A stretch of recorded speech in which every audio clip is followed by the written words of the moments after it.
중심으로 에스더의 절대적인 신앙이라는 설교의 제목으로 함께 은혜를 나누고자 합니다. 오늘 본문 16절에 보면은 나를 위하여 금식하되 밤낮 3일을 먹지도 말고 마시지도 마소서. 나도 나의 시녀와 더불어 이렇게 금식한 후에 규례를 어기고 왕에게 나아가리라. 죽으면 죽으리라 말씀하고 있습니다.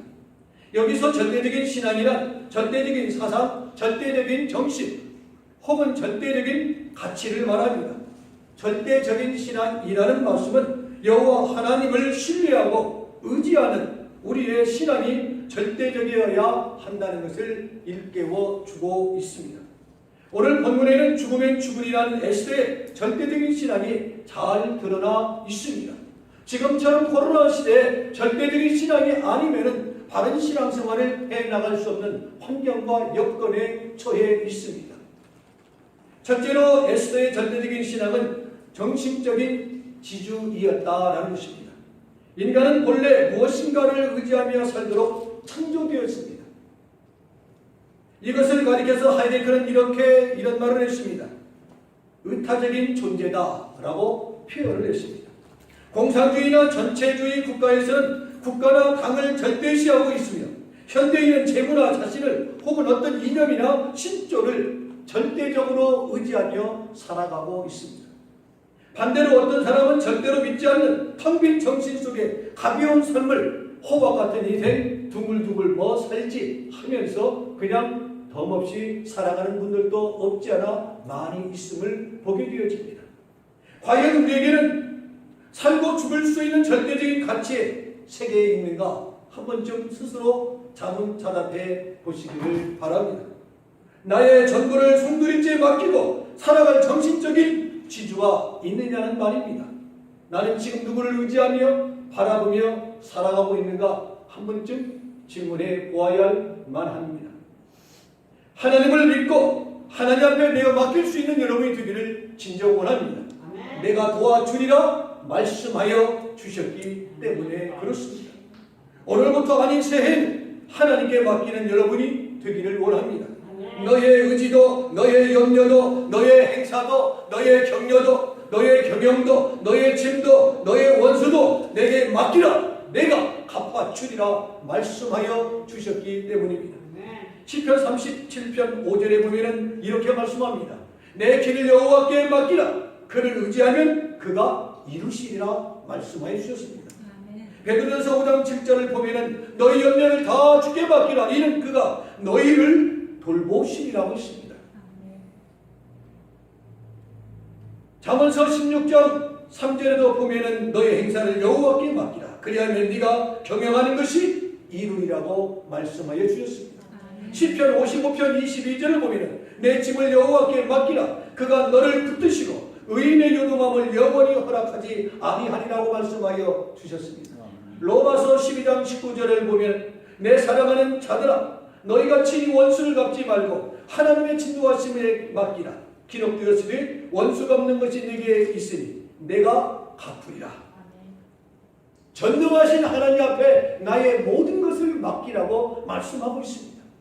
진정 여러분의 삶에 여러분의 신앙이 하나님 앞에 맡기는 신앙생활인가 한 번쯤 점검해 볼 수 있는 이 아침이 되기를 진정 축복합니다.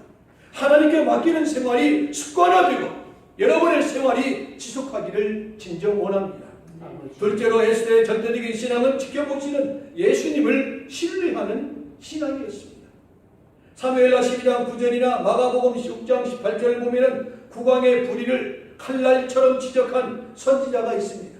그게 누구입니까? 나단과 세례 요한입니다. 나단 선지자는 다윗에게 어찌하여 네가 여호와를 말씀을 없이 여기느냐고 지적했습니다. 세례 요한은 헤롯에게 뭐라고 합니까? 동생에게 아내를 취하는 것이 옳지 않다라고 했습니다. 그의 용기와 담대함은 오직 절대적인 신앙에서 우러나온 멋진 모습이 아니고 무엇이겠습니까? 로마서 14장을 보면은요, 출애굽기 14장을 보면은 앞에는 홍해, 뒤에는 바로 군대가 진격해 오는 장면이 나옵니다. 온 백성들이 떨고 있습니다. 이런 가운데 모세는 피할 길을 제시하며 하나님의 능력의 손을 보여주었습니다. 이는 하나님의 절대적인 신앙에서 나오는 초자연적인 힘과 확신에서 백성들 앞에 담대하게 외칠 수 있었던 것입니다. 시집간 뒤 7년 만에 혼자 된 안나가 84년이나 살면서 그 고독을 이겨낼 수 있었던 것은 오직 절대적인 신앙이 그에게 있었기 때문에 그 어려움도 난관도 힘듦도 고독도 외로움도 이겨낼 수 있었던 것을 봅니다. 누가복음 2장 37절을 보면요, 과부가 되고 84세가 되었더라. 이 사람이 성전을 떠나지 아니하고 주야로 금식하며 기도함으로 섬겼더라 했습니다. 또 요셉이 보디발의 아내 소나기의 유혹을 물리칠 수 있었던 기지와 용기를 발휘한 것도 불같은 눈으로 지켜보시는 여호와 하나님의 절대적인 신앙이 그에게 있었기 때문에 그 유혹도 이겨낼 수가 있었다는 것입니다. 창세기 39장 9절을 보면은요, 이 집에는 나보다 큰 이가 없으며 주인이 아무것도 내게 금하지 아니하였으되 금한 것은 당신뿐이니 당신은 자기 아내입니다. 그런즉 내가 어찌 이 큰 악을 행하여 하나님 앞에 득죄하오리까? 라고 말했던 것을 봅니다. 조기철 목사님이, 손양원 목사님이, 최건영 목사님이 일본 순사 앞에서 신앙의 절개를 지킬 수 있던 것은 불꽃 같은 눈으로 보시는 여호와 하나님 앞에 절대적인 신앙이 있었기 때문입니다. 주님은 오늘도 우리를 지켜보고 계신다는 사실, 코로나 바이러스 가운데서 우리에게 절대적인 신앙을 요구하고 있습니다. 어떤 환경과 어려움도 이겨내고 주 앞에 나와 대면 예배를 통해서 하나님 앞에 영광을 돌리고 하나님을 받으시기를 원하고 있다는 것을 여러분 기억하시기 바랍니다. 주변 환경에 우겨싸움을 당하지 않기를 원합니다. 주변 환경에 발목 잡히지 않는 여러분이 되기를 원합니다. 환경을 초월하는 절대적인 믿음으로, 신앙으로 승리하는 저와 여러분이 되시기를 주님의 이름으로 축원을 드립니다. 마가복음 5장 32절을 보면 예수께서 이 일 행한 여자를 보시고 둘러보셨다 했어요. 마가복음 8장 14절을 보면 예수께서 베드로의 집에 들어가사 그의 장모가 열병으로 앓아 눕는 것을 보셨다라고 말씀하고 있습니다. 누가복음 19장 5절을 보면 예수께서 그곳에 이르사 쳐다보시고 이르시되 zac개오야 속히 내려오라 내가 오늘 네 집에 유하여야 하겠다라고 말씀하고 있습니다. 누가복음 21장 1절에도 보면 예수께서 눈을 들어 부자들이 헌금함에 헌금 넣는 것을 보셨다고 했습니다. 예수님은 의도적으로 헌금함에 헌금 넣는 것을 보시려고 자리에 앉아 계셨습니다. 여기서 여러 부자들은 많이 넣었습니다. 당당하게 넣었습니다. 보란듯이 넣었습니다. 여기서 중요한 것은 예수님의 칭찬은 부자에게 간 것이 아니라 누구에게요? 가난한 자에게 칭찬이 갔습니다. 가난한 과부에게 돌아갔습니다. 저들은 그 풍족한 중에 헌금을 넣었지만 이 가부는 가난한 중에 자기의 전부를 정말 마음을 넘쳐서 하나님 앞에 드려지는 것을 보고 그를 칭찬했다라고 말씀하고 있습니다. 정말 저와 여러분이 드려지는 이 예배가 신령과 진정으로 몸과 마음과 정성을 다하여 드려지는 귀한 예배가 되기를 축복합니다. 예수님은 당시 팔레스타인 로마의 압제와 정치적인 불안으로 인해서 과부와 고아 가난한 자들의 계층이 많았습니다. 이 교회는 이들을 도와야 할 사명과 책임이 있었습니다. 그런데 교회는 뭐가 없어요? 돈이 없는 거예요. 특히 예루살렘 교회는 구제가 필요한 갈릴리 지역의 교인들과 가부가 많았습니다. 이를 위해서 개개인의 수의를 팔아 연구하는 이는 있기는 했지만은 일시적이지 장기적인 안목에서 도울 내야 도울 힘이 없었습니다. 후에 이방 교인은 바울에 의해서 모금이 되어 그 연구를 예루살렘 교회에 도왔다는 것입니다. 주님은 오늘도 나의 행한 일과 형편을 보고 계신다는 것을 기억하시기 바랍니다. 요셉의 생활 속에서 하나님이 보고 계신다는 의식으로 내가 어찌 득죄하오리까라고 말한 것처럼 저와 여러분의 모든 행사가, 저와 여러분의 하나님 앞에 드려지는 예배가 하나님이 지금 물끄러미 보고 계신다는 신앙 고백 아래 드려지는 귀한 예배가 되기를 축복합니다. 보는 예배가 아니라 드려지는 예배, 그런 예배로 인하여 하나님을 기쁘게 드리는 여러분 모두가 되기를 주의 이름으로 축원을 드립니다. 세 번째 마지막 말씀은 에스더의 절대적인 신앙은 죽어도 버릴 수 없는 신앙 때문이었습니다. 오늘 본문 16절에 보면은 당신은 가서 수산에 있는 유다인을 다 모으고 나를 위하여 금식하되 밤낮 3일을 먹지도 말고 마시도 마소서. 나도 나의 시녀와 더불어 이렇게 금식한 후에 주의를 어기고 왕에게 나아가리니 죽으면 죽으리라 했습니다. 너희 하나님이 어디 계시느냐라고 묻고 도드려오는 이 세상에서 맞서 싸울 수 있는 것은 섣불리 이길 수 있는 것은 아무것도 없습니다.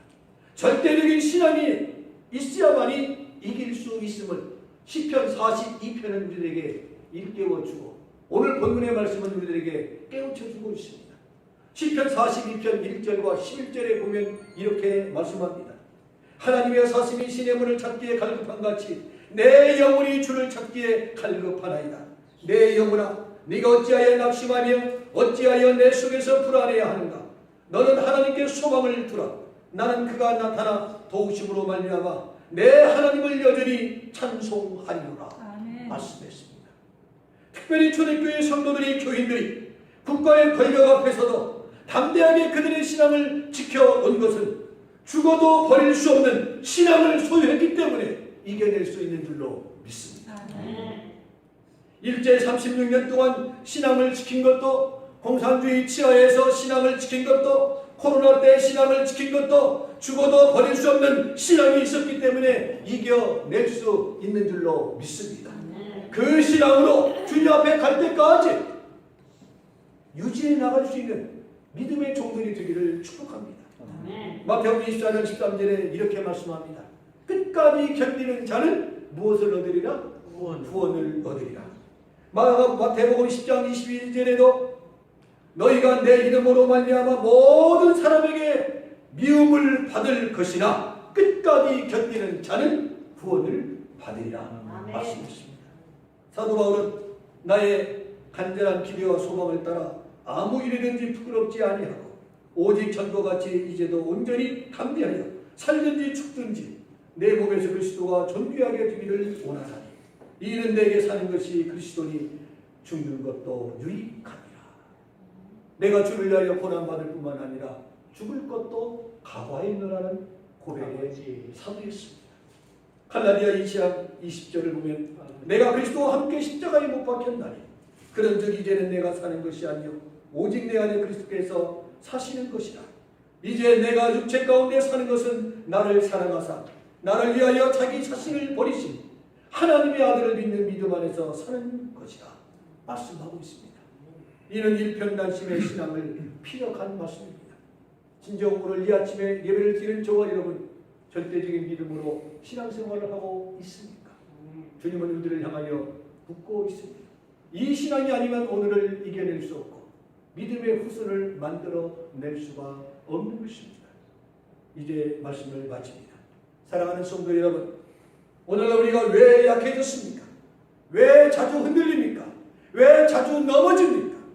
불의와 고독, 불신앙과 유혹, 그리고 죽음 앞에서도 담대할 수 있는 신앙을 키워 나가야 할 줄로 믿습니다. 죽어도 버릴 수 없는 신앙을 키워 나가야 할 줄로 믿습니다. 다 죽어도 주어도 이것만은 줄 수 없는 참 생명의 주님을 더 가까이 모시고 나아갈 수 있는 저와 여러분이 되기를 축복합니다. 그분이 흔들리지 않는 한, 그분이 살아있는 한 우리는 담대하고 강하고 흔들리지 않을 것입니다. 2023년 개미년을 절대적인 신앙으로 승리해 나갈 수 있는 여러분이 되시기를 주님의 이름으로 축복을 드립니다.